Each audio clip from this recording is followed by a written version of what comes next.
Cartoons Cart. सासू माँ बदल गई। कहानी उस घर की है जहाँ बहू और बेटी को एक माना जाता था, लेकिन फिर अरे शिखा बेटा, तू रसोई में क्यों घुसी रहती है? जा, रोटी मैं बना लूंगी। नहीं नहीं माँ जी, आप बैठिए, बस सारा खाना बन ही गया है। श्वेता को बोल देती हूँ, वो खाना लगा देगी सबका। सॉरी भाभी, मेरे पास वक्त नहीं है। माँ, मुझे पैसे देना, पार्लर जाना है। हाँ हाँ चली जाना, भाभी को भी ले जाना। वो भी जाने को बोल रही थी पार्लर, पर पहले ना मदद कर दे उसके खाना लगाने में। देख माँ, वो बहू है, उसे बहू रहने देना। इतना सर पर मत चढ़ा भाभी को। श्वेता, ज्यादा मत बोला कर। बहू और बेटी में कोई फर्क नहीं होता है। जा जाकर काम कर। ननद को माँ का भाभी से इस तरह प्यार करना बिल्कुल अच्छा नहीं लगता। वो बार बार किसी न किसी तरह माँ को भाभी के खिलाफ भड़काती रहती, लेकिन कोई फायदा ना होता। एक रोज, अरे बेटे किशन, जा बहू को कहीं घुमा कर ला। सारा दिन घर में काम करती रहती है। हाँ हाँ माँ, हम लोग जा रहे हैं ना गोवा।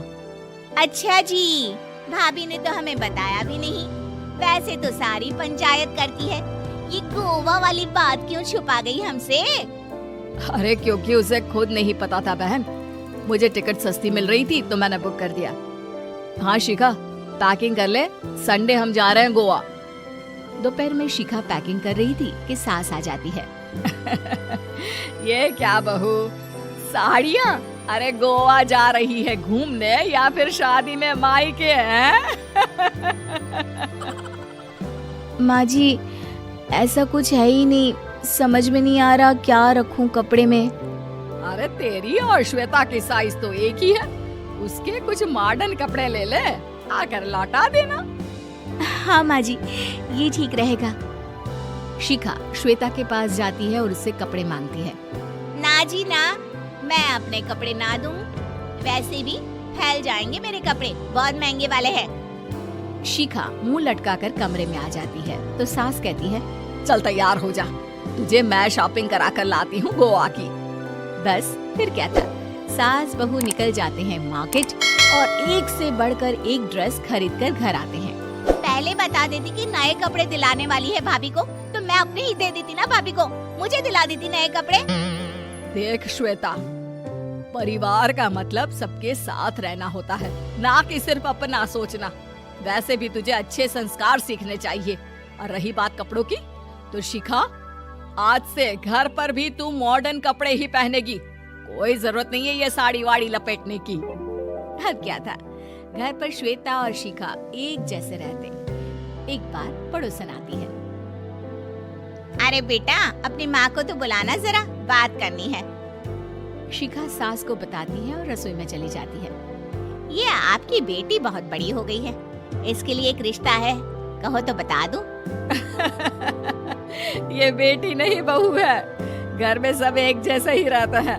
वैसे मेरी बेटी भी बड़ी हो गई है, कोई रिश्ता हो तो जरूर बताना। पड़ोसन रिश्ता लेकर उन लोगों के घर आती है।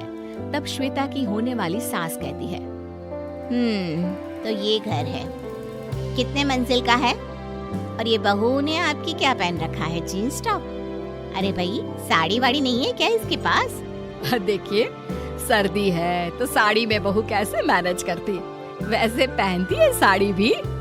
देखिए, हम लोग ठहरे पैसे वाले लोग, कोई कमी नहीं है हम लोगों के पास पैसों की, बहुत पैसे हैं, जमीन, नौकर चाकर, कार, सब कुछ है, लेकिन घर में संस्कारी बहू चाहिए। समझ रही है ना आप?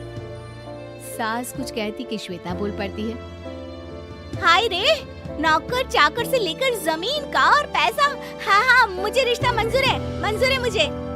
अरे रुक जा श्वेता, मैं बात कर रही हूँ ना। देखिए, हम लोगों के घर इतनी आजादी नहीं मिलेगी। अरे हाँ कर देना माँ, हाँ कर दे जल्दी से। सास क्या करती, बेटी की शादी ऐसे घर में कर देती है जहाँ ना उनके विचार मिलते हैं और ना ही आचार। शादी के बाद एक रोज फोन पर, श्वेता बेटा, एक बार घर आ जा, बहुत दिल करता है तुझे देखने का।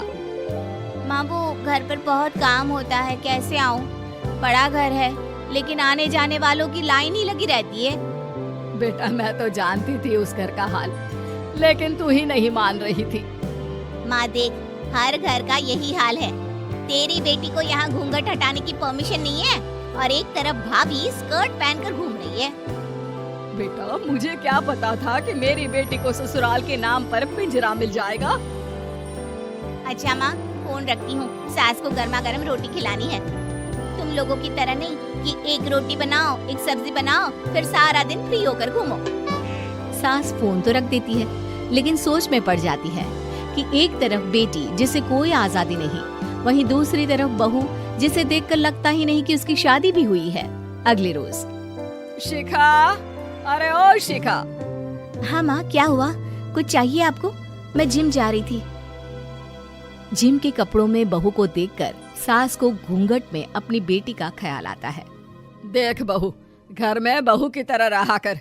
इतने टाइट कपड़े पहनकर जिम जाना पसंद नहीं मुझे। जा जाकर रोटी बना। रोटी? माँ अभी तो शाम की 6 बजे हैं, इस वक्त रोटी? अब क्या मेरे खाने पीने पर भी पहरा है? अरे जब मर्जी तब मैं अपने घर में खा भी नहीं सकती क्या? बहू को अजीब लगता है। वो समझ नहीं पाती कि जो सास कल तक इतनी सपोर्टिव थी, उन्हें अचानक से क्या हो गया। वो किचन में जाती है, गरम रोटी के साथ 2 तरह की सब्जी, रायता, सलाद सब लेकर सास के पास आती है। माँ जी, खाना। इतना सारा खाना? राक्षस समझा है क्या मुझे? रोटी मांगी थी मैंने गर्मा गर्म बस। पर माँ जी, रोटी खाती किससे आप? सब्जी तो बनानी थी ना। अरे भूख मर गई मेरी तेरी बहस से। जा जाकर काम कर, अंदर पूरी रसोई साफ कर। बहू अंदर चली जाती है। थोड़ी देर में श्वेता घर आती है। अरे शिखा, जल्दी से चाय ला, पकवान बना, मेरी बेटी आई है। अरे नहीं नहीं माँ, ड्राइवर बाहर खड़ा है। मैं तो घर का कोई सामान खरीदने के बहाने यहाँ आ गई हूँ, मुझे जाना होगा। अरे बेटा, पर कितने दिनों बाद देख रही हूँ तुझे। रहने आ जाना 2-4 दिन के लिए। आ जाऊंगी माँ, जब मेरी सास मरेगी तब। मैं तो रोज मन्नत मानती हूँ कि मेरी सास मर जाए तो अच्छा है। अच्छा चल, जा रही हूँ माँ। हे भगवान, कैसे कैसे दिन देखने पड़ रहे हैं मेरी बेटी को। सास अंदर जाती है, जहाँ श्वेता की जिम वाली सहेली का फोन आया होता है। क्या बात है, आज जिम नहीं आई? अरे पता नहीं यार, आज माँ को क्या हो गया अचानक। पर खैर कोई नहीं, लगता नहीं कि मैं अब जिम आ पाऊंगी।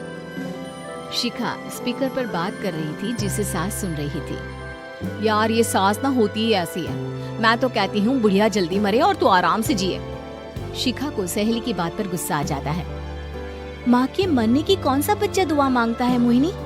आगे से ऐसी बात मेरे सामने मत करना। हमारे घर की शोभा ही माँ है। क्या हुआ जो थोड़ी सख्ती दिखा रही है? उसमें भी कोई ना कोई उनकी भलाई ही होगी। मैं तो कहती हूँ भगवान मेरे जैसी सास सबको दे, जो सिर्फ माँ की तरह है। सास वाली तो कोई बात ही नहीं है उनमें। सास ये बात सुन रही थी। उनकी आंख में आंसू आ जाते हैं कि क्यों वो बेटे की किस्मत में बहू को भी भागीदार बना रही थी। शिखा, अरे ओ शिखा, क्या हो गया? जिम नहीं जाना क्या?